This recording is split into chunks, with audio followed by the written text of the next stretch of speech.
Assalamualaikum to all my lovely students. Our next period is drawing. Glimmer, a book of coloring and activity. So take out your drawing book and open the page number 5. तो आप सब मुझे ये बताइए, ये क्या है? What are these? Tell me.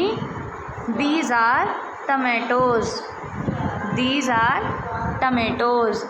तो look at the tomatoes shown below. Color them neatly using crayons as indicated. ये जो हमें नीचे टमेटोज़ दे रखे हैं, इनके अंदर हमें कलर्स को फिल करना है बहुत ही नीटली, मतलब साफ तरीके से क्रेयॉन से। तो सबसे पहले ये जो हमारा राउंड पोर्शन है, आपकी कलरिंग बुक में रेड कलर से आउटलाइन हो रही होगी। Which colour? Red colour. तो आपको अपना क्रेयॉन्स में से रेड कलर निकालना है और इस टमेटो के अंदर फिल कर देना है।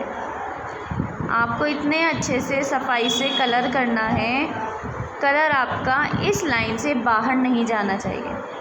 ओके, सिर्फ इसी लाइन के अंदर ही आपको कलर करना है, इस टमाटो में भी और इस टमाटो में भी। ये इस राउंड के अंदर ही आपको कलर करना है। और ये कंप्लीट करने के बाद फिर इसकी यहाँ पर हमें ग्रीन कलर करना है। Which colour? Green colour. Dark green colour लेना है आपको अपने क्रेयॉन्स में से और इससे बाहर नहीं निकालना है। बहुत ही अच्छे से नीट एंड क्लीन आपको कलर कर देना है। ओके, मैं तो अच्छा नहीं कर रही, लेकिन आपको बहुत अच्छा करना है। और करने के बाद मेरे पर्सनल कांटेक्ट नंबर पर आप सेंड भी करेंगे।